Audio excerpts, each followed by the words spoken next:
Salut Phénix Curieux, j'espère que tu vas bien, que tu es en pleine forme et que tu pètes le feu. En tout cas, moi oui, et je te souhaite la bienvenue dans cette question de Phénix numéro 8, dans laquelle je vais répondre à Nathalie qui me demande comment est-ce possible d'être extrêmement touché par la souffrance animale et de la nature en général, sauf de l'humain.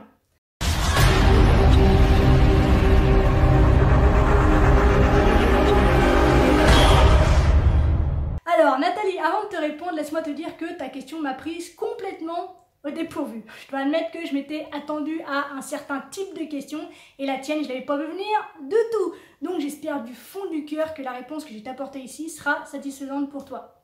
Bref, entrons donc dans le vif du sujet. Tu n'es pas sans savoir, cher Phénix, que depuis 2014, nous avons officiellement reconnu l'animal comme étant un être sensible. Alléluia, bravo les mecs. Mais si cela nous semble évident aujourd'hui de distinguer notre chat, notre chien d'un vulgaire objet, d'un simple objet, il faut comprendre que ça n'a pas toujours été le cas et que c'était l'objet d'une longue construction culturelle et d'une très longue traversée des âges de l'humanité pour ce qui est de la vision, de la conception que l'homme a pu avoir de l'animal. Si on se penche sur cette vision que l'homme a eue de l'animal, on peut se rendre compte qu'il y a deux conceptions différentes qui ont vraiment traversé tous les âges. C'est la conception d'une part de l'animal humanisé et la conception d'autre part de l'animal objetisé.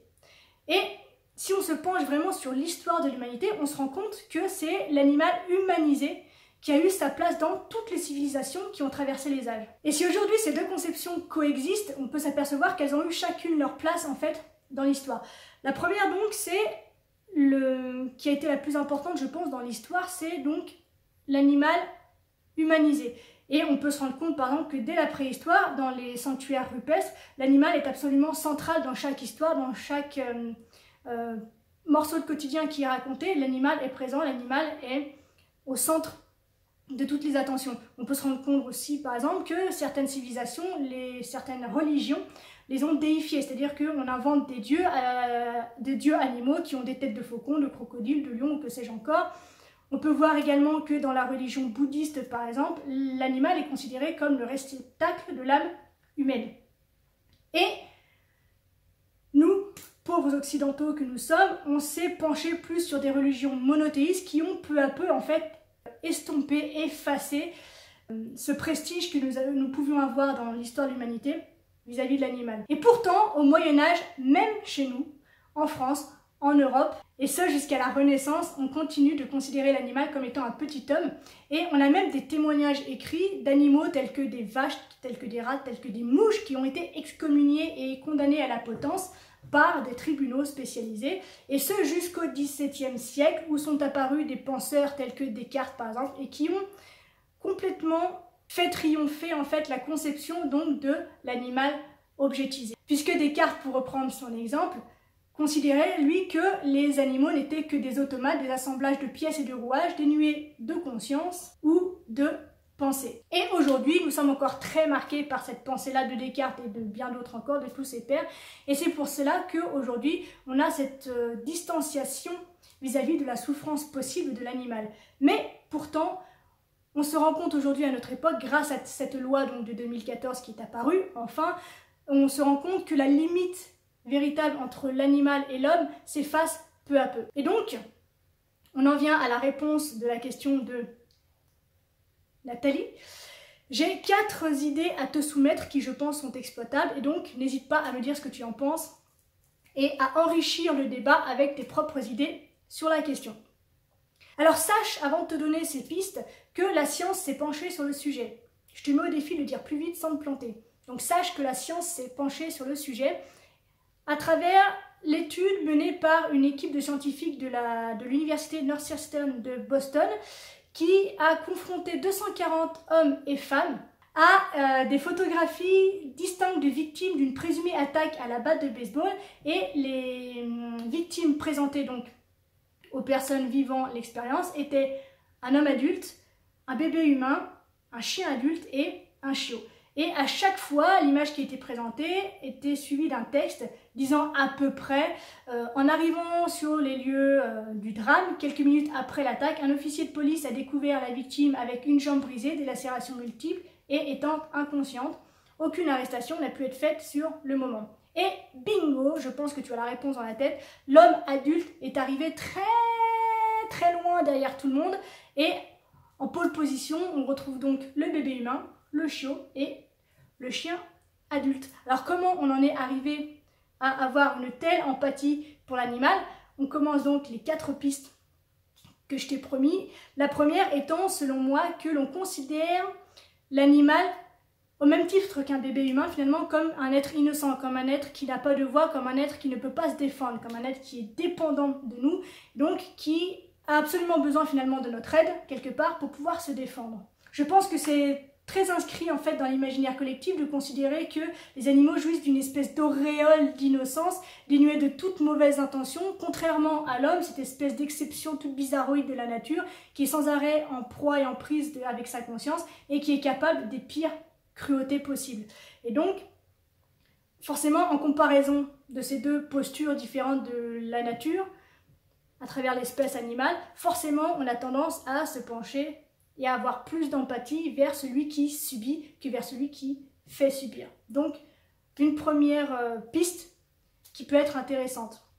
D'ailleurs, corrige-moi si je me trompe, il y a une citation que j'aimerais te partager, je crois, de Marguerite Yourcenar, ça doit être dans Les yeux ouverts, si je ne me trompe pas, n'hésite pas à me corriger dans les commentaires, et qui dit quelque chose comme il y a toujours pour moi cet aspect bouleversant de l'animal qui ne possède rien, sauf sa vie, que si souvent nous lui prenons. Il y a cette immense liberté de l'animal vivant sans plus sa réalité d'être, sans tout le faux que nous ajoutons à la sensation d'exister. C'est pourquoi la souffrance des animaux me touche à ce point. End quote. Et je trouve qu'en fait, voilà, cette citation donc, de Marguerite Yourcenar, j'espère, illustre très bien en fait ce que je viens de te proposer, à savoir que l'on considère vraiment l'animal comme étant sans défense, alors que l'homme, lui, a les capacités non seulement intellectuelles mais physiques de pouvoir se défendre face à tout ce qui peut se produire.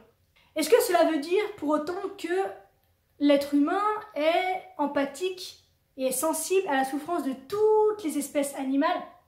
Non, parce que je suis convaincue que tu as déjà tué une araignée ou explosé une mouche qui te tournait autour depuis 2 heures et que ça t'a pas empêché de dormir. Donc en fait, on peut aussi se pencher et se rendre compte du fait qu'il y a une notion probablement d'esthétisme qui entre en jeu, probablement de culture aussi, et qui fait qu'on va être plus empathique envers certaines espèces animales que d'autres. D'ailleurs, il y a bien plus d'espèces animales dont on n'a rien à foutre que d'espèces animales qui nous touchent lorsqu'elles souffrent. Et quand je parle de culture, on se rend compte par exemple qu'en Inde, c'est connu, la vache est sacrée. Au Pérou, ça va être le serpent, et il y a des populations du Pacifique par exemple qui vénèrent les requins comme des dieux. Et nous, si on arrache un aileron à un requin, on s'en tape. Donc, il y a plusieurs choses en fait, plusieurs paramètres, que ce soit de la culture, soit de l'éducation, que ce soit médiatique aussi, qui vont aussi influencer très fortement notre capacité d'empathie envers une espèce animale finalement, quelle qu'elle soit.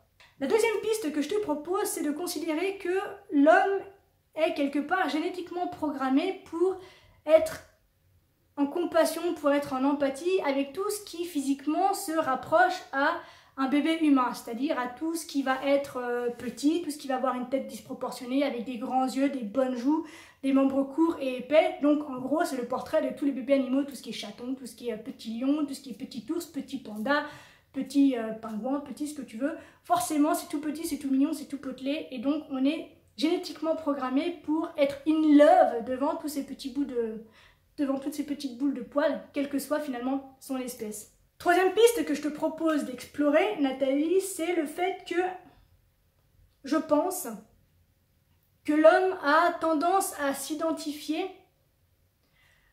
à des espèces telles que le chien ou le chat. Et c'est ce qui fait aussi qu'il y a des espèces animales que l'on apprécie plus que d'autres, parce que la plupart des espèces animales sont considérées, sont perçues comme étant complètement rigides et comme étant des espèces qui finalement changent et évoluent peu, alors que L'être humain est une espèce qui est très juvénile, qui a besoin de bouger, qui a besoin d'être stimulé, tu vois.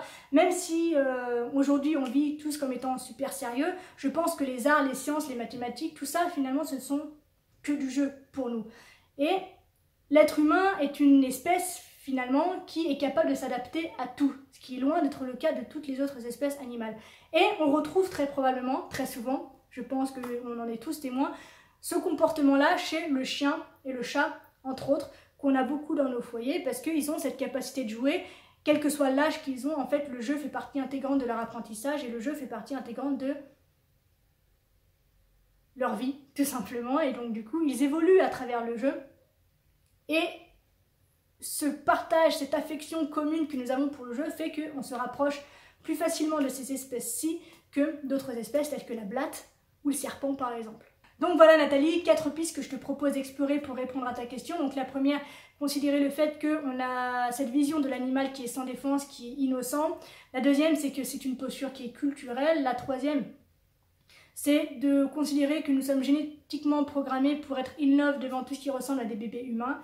Et la quatrième, c'est cette possible identification de l'homme à ces espèces justement qu'il vénère, avec lesquelles il est très empathique. Donc voilà, c'est tout pour aujourd'hui. J'espère Nathalie que ça te satisfait, que tu trouves une réponse dans mes mots. N'hésite pas à enrichir le débat, qui que tu sois, Nathalie ou non, n'hésite pas à dire ce que tu penses de tout ça. Pourquoi, d'après toi, est-ce qu'on est plus empathique envers les animaux qu'envers les hommes? Et voilà, on sera très content de pouvoir apprendre de ce que tu ressens de cette question qui est très très très intéressante. Merci Nathalie. N'hésite pas à liker, partager, commenter, à t'abonner, à faire ce que tu as envie pour que la vidéo puisse être accessible à un maximum de monde. On se retrouve demain pour la question Phoenix numéro 9. D'ici là, prends soin de toi, sois reconnaissant envers la vie et surtout n'oublie jamais que tu es la personne la plus importante de ta vie et que de ce fait, tu mérites ce qu'il y a de meilleur. Je te souhaite une extraordinaire soirée, une magnifique semaine. Je te dis à demain, je t'aime, ciao ciao.